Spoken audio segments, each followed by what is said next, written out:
दोस्त होना भी जरूरी है। यार राहुल, कैसे हो? चलो कहीं घूमने चलते हैं। हाँ ठीक है। कहाँ चलेंगे? कहीं पहाड़ों पर? अच्छा आइडिया है। ठीक है, मैं बस की टिकट बुक करवा देता हूँ और अच्छा सा होटल भी देख लेता हूँ।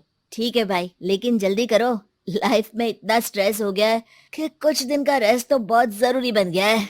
राज का शाम को फोन आता है राहुल के पास। राहुल, मैंने टिकट बुक करवा दिया है। आज शाम की ही बस है। जल्दी से सामान पैक कर लो। ठीक है, सामान तो मैंने पहले ही पैक कर लिया है। अब तो बस शाम का इंतजार है, जब हम बस पकड़ेंगे और निकल पड़ेंगे धर्मशाला की ओर। शाम को दोनों दोस्त बस स्टॉप पर मिलते हैं और फिर वहाँ से निकल पड़ते हैं शिमला की ओर। सुबह होते होते ये दोनों दोस्त शिमला पहुँच गए, जहाँ ये होटल पहुँचे और वहाँ से निकल पड़े पहाड़ों पर घूमने। राज, यहाँ पहाड़ों पर कितना सुकून है ना। दूर दूर तक सिर्फ और सिर्फ पहाड़ ही है, और घूमने आए लोग भी यहाँ कितनी मस्ती कर रहे हैं। हाँ भाई, ये तो है। चलो कुछ खा ले।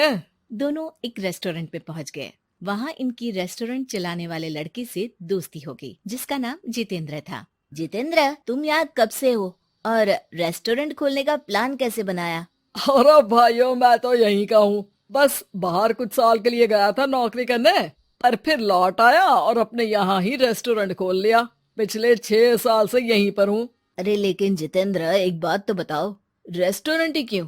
कुछ और काम क्यों नहीं? और भैया, अपना तो ये मानना है कि आदमी दुनिया में कहीं भी हो, लेकिन उसे भूख तो लगेगी ही, और इसके लिए उसे खाना तो चाहिए ही।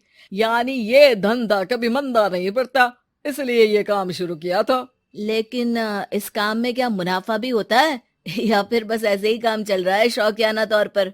और अरे क्यों नहीं भैया, काम तो हो ही रहा है, और मुनाफा नहीं होता तो ये 10 लोगों का स्टाफ कैसे रख लेता। वैसे आप भी क्यों नहीं इस बिजनेस में हाथ आजमाते हो? हाँ, आइडिया तो अच्छा है, लेकिन हम लोग तो सिर्फ यहाँ घूमने आए हैं और हमारे पास इतने पैसे भी नहीं है। और अब पैसों की चिंता क्यों करते हो? सिर्फ 5 लाख रुपए लगा कर भी आप काम शुरू कर सकते हो। अच्छा, वो कैसे? अरे आप रेस्टोरेंट में मेरे पार्टनर बन जाइए। जो मुनाफा होगा वो आधा आधा बांट लेंगे। राज को ये सुनकर अच्छा तो लगा, लेकिन राहुल को इस ऑफर में कुछ दिक्कत लगी। उसने कोने में ले जाकर राज को समझाना शुरू किया। अरे राज, पागल मत बन। हम सिर्फ यहाँ घूमने आए हैं, ये ऑफर के चक्कर में क्यों पड़ रहे हो? कुछ काम शुरू ही करना होगा तो दिल्ली में शुरू करेंगे, यहाँ शिमला में क्यों? अरे बेवकूफ, दिल्ली में 5 लाख रुपए में कौन सा काम शुरू करेंगे? यहाँ शिमला में इतने कम पैसों में काम शुरू कर लेंगे और 1 साल में मुनाफा लेकर वापस भी चले जाएंगे। ओहो, अरे भाई, तुम्हें जो करना है करो, लेकिन मैं इस बिजनेस में तुम्हारा साथ नहीं दे सकता। याद रखो, हम यहाँ सिर्फ घूमने आए हैं, कोई बिजनेस करने नहीं। और इस जितेंद्र पर वैसे भी मुझे ज्यादा भरोसा नहीं हो रहा है। अरे तुम्हारी यही तो दिक्कत है, तुम्हें किसी पर भी भरोसा नहीं होता, लेकिन मुझे तो है। मुझे पता है कि इतने कम पैसों में मुझे जितेंद्र अपना बिजनेस पार्टनर बना रहा है। अरे लेकिन क्या गारंटी है कि पैसे लेने के बाद जितेंद्र तुम्हें बेवकूफ नहीं बनाएगा? अरे मुझे तो है, मैं कुछ नहीं जानता। मुझे सिर्फ ये पता है कि जितेंद्र मेरे बारे में ज्यादा ना जानते हुए भी मुझ पर कितना भरोसा कर रहा है। मुझे तो लग रहा है कि इसके पीछे उसकी मंशा ठीक नहीं है। बाकी तुम्हें जो ठीक लगे वो करो। मैं तो आज शाम की ही बस से वापस जा रहा हूँ। ठीक है, तुम चले जाओ, लेकिन याद रखना कि आज के बाद मुझसे कभी बात करने की कोशिश मत करना। राहुल गुस्से में वहाँ से चला जाता है। दूसरी ओर राज और जितेंद्र साथ में मिलकर काम करने लगे। राज ने अपने घर से 5 लाख रुपए ये कहकर लिए कि जल्द ही वो 2 गुने पैसे कमाकर 6 महीनों में लौटा देगा। कुछ दिनों बाद, भाई जितेंद्र, तुमने 5 लाख रुपए तो ले लिया है, लेकिन काम में बहुत तेजी नहीं दिख रही है। अरे भाई, काम में थोड़ा समय लगता है, चिंता मत करो यार। हाँ वो तो ठीक है, लेकिन मेरे पैसों का तो कुछ हिसाब दो। कहाँ लगाया तुमने? अरे बड़े आए पैसों का हिसाब मांगने वाले। वो तो शुक्र मनाओ कि इतने कम पैसों में मैंने तुम्हें काम पर रख लिया है। क्या कहा? तुमने मुझे काम पर रखा है? अरे मैं तो तुम्हारा बिजनेस पार्टनर हूँ। बड़ा आया पार्टनर बनने वाला। औकात देखिए अपनी। 5 लाख में रेस्टोरेंट खरीद लिया है क्या? ऐसा है तो मेरे पैसे वापस करो, मुझे तुम्हारे साथ काम नहीं करना है। अरे पैसे कैसे? वो सब तो काम में लग गए।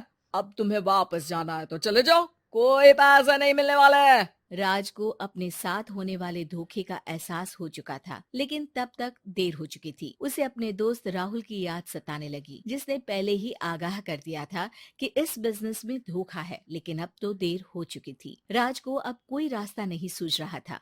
जितेंद्र भाई, मेरे पैसे वापस कर दो ताकि मैं लौट जाऊं। मुझे अब तुम्हारे साथ कोई काम नहीं करना भाई। ये सुनते ही जितेंद्र अपने कुछ साथियों के साथ राज पर टूट पड़ा और उसकी जमकर पिटाई कर दी। राज बेहोश हो चुका था। जब उसने आंख खोली तो उसे अपने सामने पूरा परिवार, पुराना दोस्त राहुल भी दिखा। सभी को देखकर राज की आंख में आंसू आ गए। राहुल, मुझे माफ कर दो। अगर समय रहते मैं तुम्हारी बात मान लेता तो आज शायद ये दिन ना देखना पड़ता। अरे शुक्र मनाओ कि जान बच गई। वो तो भला हो एक आदमी का जिसने मुझे फोन कर दिया था, तभी तुम्हारी जान बच सकी। मुझे माफ कर दे दोस्त, तेरी सलाह ना मानकर मैंने बड़ी भूल की है। अरे अरे भाई, मेरे हाथ मत जोड़ो। बस ध्यान रखना कि अच्छा दोस्त आपको हमेशा अच्छी सलाह देता है, इसलिए दोस्तों की सलाह पर ध्यान देना चाहिए।